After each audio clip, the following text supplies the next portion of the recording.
السلام علیکم۔ اچھا جی، بقرعید کی آمد ہے تو موضوع بھی ہمارا جو ہے قربانی ہونا چاہیے عید کی، بقرعید کے حوالے سے۔ عید الاضحیٰ، عید الاضحیٰ تو ایک حوالہ جو قرآن میں اکثر جو ہے ہمارے علماء دیا کرتے ہیں، سورہ حج کا۔ سورہ حج کی یہ 37 آیت ہے، لن ینال اللہ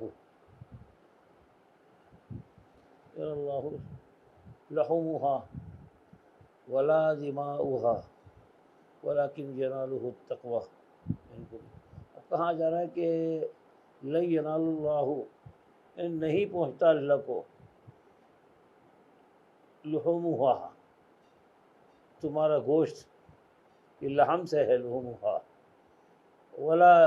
دماؤها اور دماء یعنی کہ خون، اور نہ ہی خون، ولیکن ینالہ لیکن پہنچتا ہے۔ اب یہاں آگے ہے تقوی منکم، یعنی تمہارا تقوی ہے جو اس تک پہنچتا ہے۔ اچھا، یہ اس کے اندر دو چیزیں ہمارے سامنے آ رہی ہے، یعنی ایک طرف جو ہے یعنی قربانی آ رہی ہے، اور دوسری طرف تقوی آ رہا ہے۔ اگر فرض کر لیں کہ اب دو چیزیں بیلنس ہو رہی ہیں ہمارے پاس، تقوی اور قربانی ہے، اگر یہ دونوں میں بیلنس آؤٹ ہو، مثال لے لیں کہ جی تقوی ہے لیکن قربانی جو ہے وہ بس زبردستی ہے، یعنی دکھاوے کی ہے، تو بیچ کی چیز کیا بنی؟ یعنی دونوں کام ہم کیوں کر رہے ہیں؟ رضا الہی کے لیے، تو رضا الہی باقی نہیں رہے گی۔ اگر ایک طرف یہ ہو جی کہ تقوی ہی نہیں ہے، جذبہ تو بڑا ہے قربانی کا لیکن تقوی نہیں ہے، بس یہ جو اصل مقصد ہے وہ یہ ہے کہ زمانے کو دکھائیں، اور اس میں یہ ہے کہ زیادہ سے زیادہ مہنگا جانور لائیں، پرچار کیا جائے لوگوں کے سامنے، لوگ آ کے دیکھیں کہ نہیں یار کیا زبردست جانور ہے بھائی، بڑا ہیوی ہے، بہت جاندار ہے، ٹینٹ کے اندر کھڑا ہوا ہے ایک ہی جانور اتنا بڑا، لوگوں کا رش لگا ہوا ہے اس کو دیکھنے کے لیے۔ تو وہاں یہ پتہ چلا کہ جی وہ صرف دکھاوا تھا، ٹھیک ہے، یعنی تقوی جو ہے وہ نہیں ہے، جانور تو ہے لیکن تقوی نہیں ہے، یعنی اللہ کی رضا نہیں ہے، دنیا کو دکھانا مقصود ہے، تو بھی بیلنس آؤٹ۔ تو اب ایک چیز ہمارے سمجھ میں آتی ہے کہ اب یہ دو چیزیں ہیں،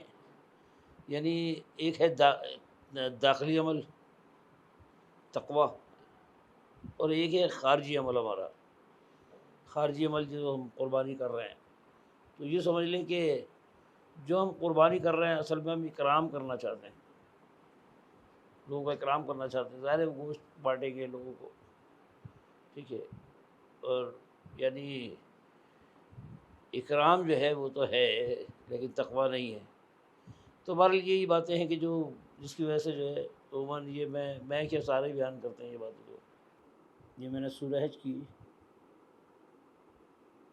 آیت نمبر 32 سے 34 تک ہم پڑھیں گے۔ یہاں کہا جا رہا ہے، اور یہ اصل معاملہ اور جو اللہ کے مقررہ کردہ شاعر کا احترام کرے تو یہ دلوں کے تقوی سے ہے۔ اچھا جی، تمہیں ایک وقت مقرر تک ان سے فائدہ اٹھانے کا حق ہے۔ یہ حدی کے جانوروں کی بات ہو رہی ہے جو قربانی کے اندر کر جاتے ہیں۔ پھر ان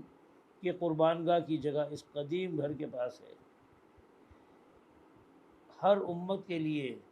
ہم نے قربانی کا ایک قاعدہ مقرر کر دیا ہے تاکہ لوگ ان جانوروں پر اللہ کا نام لیں اور اس نے ان کو بخشنے کا نام لیں، اور جو اس نے ان کو بخشے ہیں۔ ان مختلف طریقوں کے اندر مقصد ایک ہی ہے، بس تمہارا خدا ایک ہی ہے، ایک ہی خدا ہے اور اسی کے تم مطیع فرما بردار بنو، اور اے نبی صلی اللہ علیہ وسلم بشارت دے دو عاجزانہ روش اختیار کرنے کی، جن کا حال یہ ہے کہ اللہ کا ذکر سنتے ہیں ان کے دل کانپ اٹھتے ہیں، اور جو مصیبت ان پر آتی ہے اس پر صبر کرتے ہیں، نماز قائم کرتے ہیں، اور جو رزق ہم نے ان کو دیا ہے وہ اس میں سے خرچ کرتے ہیں۔ ٹھیک ہے، تو یہاں پر ہمیں ایک چیز ملا، کیا ایک چیز ہمیں جو ملی، ایک تو ہمیں یہ ملا کہ وہ جو جانور جو ہے ان سے فائدہ اٹھانا ہے وقت مقرر، ٹھیک ہے، یعنی ایسا نہیں ہے کہ یہ کبھی بھی ہو رہی ہے، کوئی وقت ہے ٹیمپریری، اس وقت مقرر جتنے دن ہیں، تو یہ جب حج کمپلیٹ ہو جاتا ہے، یہ اس کی بات ہو رہی ہے، وقت مقرر سے مراد، اور یہ ایک فریضہ بھی ہے، یہ ہم آگے اور جب اور مزید آیتیں کھولیں گے تو ہمارے سامنے آتی جائے گی۔ تو یہاں پر عید قرباں جو ہے یہ بیسیکلی حج میں بتایا جا رہا ہے کہ جانور کاٹے جاتے ہیں، یہ عام حالت میں نہیں بتایا جا رہا، یہ صرف وہ بتایا جا رہا ہے کہ جب مکمل ہو جاتا ہے، کیونکہ جتنے بھی مطلب یعنی ارکان ہیں حج کے، اس کے اندر آخری رکن پھر یہ بن جاتا ہے حج کا، یعنی یہ بھی ایک رکن ہے، اگر قربانی نہ کی آپ نے حج میں، اگر یہ رکن پورا نہیں ہوگا تو حج بھی نہیں ہوگا، یعنی وہ لازمی ہے۔ تو بیسیکلی یہ فریضہ بتایا جا رہا ہے حج کا، اور یہ ہے بھی سورہ حج کے اندر ہی۔ اس کے بعد مزید وضاحت کے لیے میں نے آپ سے کہا تھا ہم دیکھیں گے جو عموماً جو ہم لوگ سنتے آ رہے ہیں بچپن سے کہ ہم یہ قربانی کیوں کرتے ہیں، تو سورہ صافات کھولیں گے، ہم اس کا حوالہ دیکھیں گے۔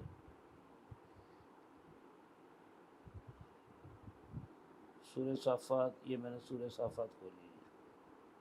اب اس کی آیت نمبر 100 سے 108 تک میں پڑھ رہا ہوں، یہ ذرا اس کو غور سے سنیے گا۔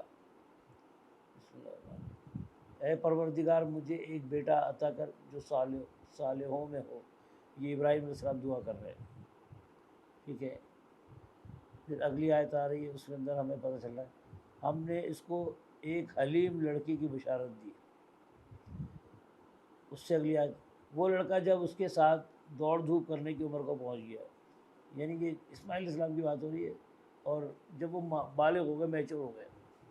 جب وہ دوڑ دھوپ کرنے کی عمر کو پہنچ گیا، ابراہیم علیہ السلام نے اس سے کہا بیٹا میں خواب میں دیکھتا ہوں کہ میں تجھے ذبح کر رہا ہوں، اب تو بتا تیرا کیا خیال ہے؟ اس نے کہا بجان جو کچھ آپ کو حکم دیا جا رہا ہے اسے کر ڈالیے، انشاءاللہ مجھے صابروں میں ہی پائیں گے۔ اچھا، یہ خواب تھا، یہ حقیقت میں نہیں تھا کہ ایسا کہ اللہ کی طرف سے حکم ہوا اور وہ ان کو کہا لٹایا اور کاٹنے کے لیے، جو ہم سنتے ہیں کہ وہ چھری پھیری تھی لٹا کے، آنکھوں پہ پٹی باندھی اور چھری پھیرنے لگی، جیسی چھری پھیرنے لگی تو اس کی جگہ وہ ایک جنت سے بھینڈا آ گیا، وہ ہٹ گئے تو اس کی جگہ بھینڈا تھا۔ تو یہ خیر ایسا کچھ نہیں ہے قرآن کے اندر، قرآن نے بس یہ بتایا کہ یہ خواب دکھایا اللہ تعالیٰ ان کو بھینڈے والا، اور یہاں وہ اپنے اس خواب کا ذکر اپنے بیٹے سے کرتے ہیں۔ پھر اس کی اگلی آیت 103 نمبر، آخر کو جب ان دونوں نے سر تسلیم خم کر دیا اور ابراہیم نے بیٹے کو ماتھے کے بل گرا دیا، اور ہم نے ندا دی کہ اے ابراہیم تو نے خواب سچ کر دکھایا۔ اب یہاں پر ایک بات آتی ہے کہ جو کہا جا رہا ہے کہ ماتھے کے بل گرایا، یا وہاں لفظ ہے عربی میں جبی کا لفظ ہے، تو اگرچہ کہ وہ پیشانی کے بل گرایا، تو اگر وہ واقعی جبی ان کی زمین پر تھی تو مطلب نہیں پھر کہ چھری یہاں گردن پہ پھیریں گے، پیچھے پھیریں گے، ٹھیک ہے۔ تو یہ یہاں جبی جو ہے بلندی کو بھی کہتے ہیں، پیشانی کو، یا تسلیم جو ہم کرتے ہیں کس چیز کو، جیسے ہم نماز پڑھتے ہیں تو ہم اللہ کے آگے ماتھا ٹیکتے ہیں تو پیشانی ہی زمین پر رکھتے ہیں، یعنی بتایا جا رہا ہے کہ انہوں نے کہا اور بیٹے نے بھی تسلیم کیا، یہ والی بات ہے یہاں پر۔ اور ہم نے ندا دی کہ اے ابراہیم علیہ السلام تو نے خواب سچ کر دکھایا۔ دیکھیں جی، اگرچہ کہ وہ خواب میں جو مقصد تھا وہ یہاں پر ہے، اس کی بات ہو رہی ہے، اگر ایز اٹ از اسی کی بات ہوتی ہے، یعنی وہ ذبح کرنے کی، تو پھر تو اللہ تعالیٰ کہہ رہا ہے خواب سچ کر دکھایا، سے مراد یہ ہونا چاہیے تھا کہ اللہ دکھا رہا ہے کہ وہ چھری پھیر رہے ہیں، ان کو تو چھری پھیر دینی چاہیے تھی۔ ہم نیکی کرنے والوں کو ایسا ہی جزا دیتے ہیں، یعنی انہوں نے تسلیم کر لیا کہ جی ہم اس تیار ہیں جو دیتے رکھو۔ اب یہ واقعہ یہ بھی ہو سکتا ہے کہ قربانی دینا سے مراد یہ بھی ہو سکتا ہے کہ ابراہیم علیہ السلام جو ہے اس جگہ پر، یعنی جہاں پر یہ بات ہو رہی ہے، بیسیکلی یہ بات ہو رہی ہے خانہ کعبہ کی، وہ اگلی آیتوں میں آئے گا میں، تو اس جگہ کا یہ واقعہ اگر ہے، یعنی ابراہیم علیہ السلام اسماعیل علیہ السلام کو یہ جگہ سونپنا چاہ رہے ہیں اور یہاں کے لوگوں کو، اور وہ اللہ سے دعا بھی کریں گے اس کی کہ اللہ تعالیٰ ان کو جو ہے فضیلت دے اور نبوت دے۔ یہ آیت نمبر 106 اور 107 اب آ رہی ہے، اور ہم نے ایک بڑی قربانی فدیے میں دے کر اس بچے کو چھڑا لیا، یعنی اللہ تعالیٰ نے، اب یہ خواب سچے والی بات ہو رہی ہے کہ اللہ تعالیٰ نے کیا کیا، فدیے میں اس بچے کو چھڑا لیا، یعنی خواب میں جو دکھایا وہ تھا، لیکن اس کے بدلے اللہ تعالیٰ نے فدیہ رکھا۔ اب وہ فدیہ کیا ہے، وہ ہم لوگوں کے لیے رکھا اللہ تعالیٰ نے، یعنی اس عمل کو آگے لکھا ہوا ہوگا، اور اس کی تعریف و توسیع ہمیشہ کے لیے بعد کی نسلوں کو چھوڑ دی۔ یہ ہے جی وہ بات کہ 108 میں کیا ہے، اس کی تعریف و توسیع ہمیشہ کے لیے بعد کی نسلوں میں چھوڑ دی، یعنی ایک ایسا سلسلہ اللہ تعالیٰ نے رائج کر دیا کہ جو ہر سال جو ہو رہا ہے۔ اچھا، اب یہ کیسے پتہ چلے گا کہ یہ عمل کیا ہے، اس کے لیے ہم آگے چلتے ہیں۔ اب ہم دیکھیں گے سورہ آل عمران کی 96 اور 97۔ بے شک سب سے پہلی عبادت گاہ جو انسانوں کے لیے تعمیر ہوئی وہ وہی ہے جو مکہ میں واقع ہے، اس کو خیر و برکت دی گئی اور تمام جہاں والوں کے لیے مرکز ہدایت بنا گئی۔ یہ کعبہ کی بات ہو رہی ہے، اس میں کھلی ہوئی نشانیاں ہیں، ابراہیم کا مقام عبادت ہے، اور اس کا حال یہ ہے کہ جو اس میں داخل ہو مامون ہو گیا، یعنی امن میں آ گیا۔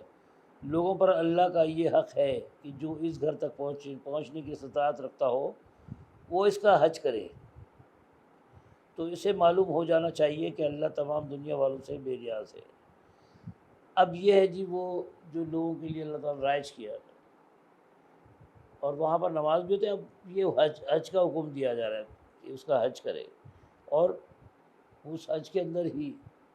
ارکان میں ایک رکن قربانی بھی ہے کہ وہاں پر ہم قربانی کرتے ہیں، اور جس کے بغیر حج نہیں ہوتا۔ اچھا، اب مزید وضاحت کے لیے ہم جائیں گے سورہ بقرہ، اور یہ کہ ہم نے اس گھر کعبے کو لوگوں کے لیے مرکز اور امن کی جگہ قرار دیا تھا، اور لوگوں کو حکم دیا تھا کہ ابراہیم علیہ السلام جہاں عبادت کے لیے کھڑا ہوتا ہے اس مقام کو مستقل جائے نماز بنا لو، اور ابراہیم علیہ السلام اور اسماعیل علیہ السلام کو تاکید کی تھی کہ میرے اس گھر کو طواف اور اعتکاف اور رکوع اور سجدہ کرنے والوں کے لیے پاک رکھو۔ اس کے بعد میں آگے چلتے ہیں، اور یاد کرو ابراہیم علیہ السلام اور اسماعیل علیہ السلام جب اس گھر کی دیواریں اٹھا رہے تھے تو دعا کرتے جا رہے تھے، اے ہمارے رب یہ خدمت قبول فرما لے، تو سب کی سننے اور سب کچھ جاننے والا ہے۔ اچھا، یہ دونوں مل کے دعا کر رہے ہیں، مطلب یہ بات جو ہے اکیلے کی نہیں ہے، یہ دونوں کی بات ہے، کیونکہ اگر یہ اکیلے کی ہوتی تو وہ وہاں پر لفظ ہی وہ اکیلے کا ہوتا، تو وہاں پر اللہ تعالیٰ سے جو دعا مانگ رہے ہیں وہ دونوں مشترکہ ہے۔ جب قرآن کھولیں گے تو آپ کو یہ بھی سامنے آئے گا کہ یہ مشترکہ دعا تھی۔ اچھا، اب یہ دعا جو مانگ رہے ہیں وہ کیونکہ دونوں مانگ رہے ہیں، اس کا مطلب یہ ہے کہ میں نے آپ سے جو کہا نا کہ یہ قربانی وہاں پر یہ بھی شامل تھی، جو خواب دکھایا ہے کہ اپنے بیٹے کو قربان کرنا، اس کا مطلب بیٹے کی قربانی بہت بڑی قربانی ہوتی ہے، یعنی ان کو بیٹے کو یہ ایریا سونپنا ہے، تو دونوں مل کے دعا کر رہے ہیں، اور محمد صلی اللہ علیہ وسلم انہی کی اولاد میں آتے ہیں، یعنی اسماعیل علیہ السلام سے۔ تو بہت سارے کچھ لوگوں کا یہ بھی کہنا ہے، ایک نیا عقیدہ سامنے ہے کہ جی وہ مطلب یعنی ابراہیم علیہ السلام کی کہاں لکھا ہے قرآن میں کہ اسماعیل علیہ السلام کے بیٹے ہیں وہ، یہ تو سب روایتی باتیں اور تاریخی باتیں، قرآن سے اس کا ثبوت مل رہا ہے۔ یہاں پر میں آگے ایک دو آیتیں اور پڑھ لیتا ہوں، پتہ چل جائے گا۔ اے رب ہم دونوں کو اپنا مسلم بنا، یہ دیکھیں اگلی آیت میں لکھا ہوا ہے، ہماری نسل سے ایک ایسی قوم اٹھا جو تیری مسلم ہو۔ اب کھڑے ہوئے کہاں ہیں، یعنی ان کا تعلق عراق سے تھا، تعمیر کر رہے ہیں کعبہ کی مکہ میں، سعودیہ میں آ کے، اور وہاں پر دونوں ہیں باپ بیٹے۔ اب کہا جا رہا ہے کہ جو تیری مسلم ہو، ہمیں اپنی عبادت کے طریقے سے، یہ مناسک کی بات ہو رہی ہے، اور ہماری کوتاہیوں سے دور کر، ہماری کوتاہیوں سے درگزر فرما، تو بڑا معاف کرنے والا اور رحم کرنے والا ہے۔ اس کے بعد اس کی اگلی آیت آ رہی ہے 129، سب سے اہم ہے، اس پورے موضوع کو کلیئر ہو جائے گا اگر اس کو ہم غور سنیں۔ اور اے رب، ان لوگوں میں خود انہی کی قوم میں سے ایک ایسا رسول اٹھائی ہو۔ اب کیا کہا جا رہا ہے، یعنی وہاں کے جو وہاں کی قوم تھی، عرب بدو تھے زیادہ تر وہاں پر، تو وہ دعا کیا کر رہے کہ ان لوگوں میں سے ایک، تو اسماعیل علیہ السلام کی بات آ رہی ہے نبوت، اور پھر کیا کہا جا رہا ہے، یعنی کہ اگلا نبی کون ہونا چاہیے اس سے آگے، ان لوگوں میں سے، خود انہی لوگوں میں سے، یعنی اسی قوم سے، اے رب ان لوگوں میں خود انہی کی قوم سے ایک ایسا رسول اٹھائی ہو جو انہیں تیری آیت سنائے، ان کو کتاب اور حکمت کی تعلیم دے اور ان کی زندگیاں سنوارے، تو بڑا مقتدر اور حکیم ہے۔ تو یہاں پر آپ صلی اللہ علیہ وسلم کی بشارت یہ آ گئی ہے کہ اسماعیل علیہ السلام سے کیا نسبت ہے ان کی۔ تو اسماعیل علیہ السلام وہاں رہے، یہ قربانی تھی ابراہیم علیہ السلام کو اللہ کی طرف سے حکم تھا، اور انہوں نے وہ اس حد تک بھی تیار ہو گئے تھے کہ اگر اس سے مراد یہ ہے، تو وہاں اللہ تعالیٰ نے ان کو مطلب باقاعدہ حکم دیا، تو یہ وہاں سے سلسلہ چلا، اور وہ سرزمین مکہ کی سرزمین تھی، اور وہ ابھی ہم نے یہ بھی پڑھا کہ مناسک کے اندر ایک یہ بھی ہے، ایک سنت کے مطلب، بلکہ سنت تو کیا میں کہوں گا فریضہ ہے، کیونکہ اللہ کی طرف سے حکم ہوتا ہے تو پھر وہ فریضے میں شامل ہو جاتی ہے۔ تو یہ قربانی وہاں پر ہے، اور اگر ہم یہاں کرتے ہیں تو میرا ہرگز مقصد یہ نہیں ہے کہ نہیں کرنا چاہیے، لیکن یہاں پر جو باتیں پھیلائی جا رہی ہیں وہ ہے جی کہ قربانی ایک فریضہ ہے، اور اگر کسی کے پاس یہ چیزیں ہوں، یعنی اتنے تولہ سونا ہو اور اتنے تولہ چاندی ہو، تو اور وہ نہیں کرے تو وہ گناہ گار ہے، یہ باتیں، اور قربانی ایک فریضہ ہے، یہ باتیں آج کل جو ہے ہمارے مولوی حضرات مسجد میں بیٹھ کے کرتے ہیں، جو خلاف قرآن ہے۔ اللہ نے پورے قرآن میں کہیں یہ نہیں بتایا کہ غیر حاجی کے حوالے سے اس کے اوپر ایسی کوئی کنڈیشن لگتی ہو۔ اب یہ اپنی طرف سے بناتے ہیں بال، اگر روایتوں میں بھی دیکھ لیں تو وہاں بھی نہیں ہے، روایتوں میں قربانی ہے ضرور، لیکن ایسی کوئی کنڈیشن وہاں پر نہیں ہے۔ یہ جو کنڈیشن ہے یہ زکوٰۃ کے لیے، زکوٰۃ کے لیے روایتوں سے اگر ملتا بھی ہے تو وہ زکوٰۃ کا مواد اٹھا کے زبردستی یہاں چپکانا یہ بھی صحیح نہیں ہے، یعنی اضافی بات کرنا، تو ایسا کچھ نہیں ہے جس طرح یہ پیش کیا جاتا ہے۔ اگر کوئی شخص قربانی کرے تو اس کی اپنی وہ ہے، مطلب اس کو جس طرح نفلی عبادت ہوتی ہے اسی طرح کی یہ بھی وہ ہے کہ جی وہاں ہم وہاں نہیں جا رہے تو ہم مطلب یعنی اپنی خوشی سے ہم اکرام کرنا چاہتے ہیں لوگوں کا، ایک جانور کاٹ کے اور ہم اس کا گوشت تقسیم کر دیتے ہیں لوگوں میں، اور لوگوں کو کھلا رہے ہوتے ہیں، یعنی اکرام کرنا چاہتے ہیں، تو نہ ہی آپ کو وہ اس کی وہ حیثیت ہے جو حج کی ہے، نہ وہ ایسی ہو سکتی ہے کہ جو وہاں پر جو حج کریں گے تو، اور نہ ہی حاجی چھوڑ سکتا ہے، اس کے لیے فریضہ ہے۔ ہمارے لیے کوئی فریضہ نہیں ہے کہ اگر کوئی قربانی نہیں کرتا تو وہ گناہ گار ہے، ایسا نہیں ہے، بھلے اس کی حیثیت ہے اور وہ نہیں کرتا تو لاگو نہیں ہے۔ جیسے نفل نماز ہے، فرض ہے، فرض تو پڑھنی ہی پڑھنی ہے، اگر کوئی نفل نماز پڑھتا ہے تو وہ اضافی عمل ہے اور اضافی اجر بھی ہے اس کا، لیکن اگر وہ کوئی نہیں پڑھتا تو وہ اللہ کی طرف سے حکم تو نہیں ہے نا کہ نہیں یہ لازمی ہے، کیونکہ اللہ نے اس کو فرض نہیں کیا ہم پر۔ تو اسی طرح سے یہ عمل ہے قربانی کا۔ اب اس کو جس طرح پرچار کیا جا رہا ہے وہ خلاف قرآن ہے، یا تو اگر کہیں قرآن میں ہے تو وہ پیش کریں، علماء کو چاہیے کہ وہ پیش کریں کہ یہ آیت ہے جس کے اندر اللہ تعالیٰ نے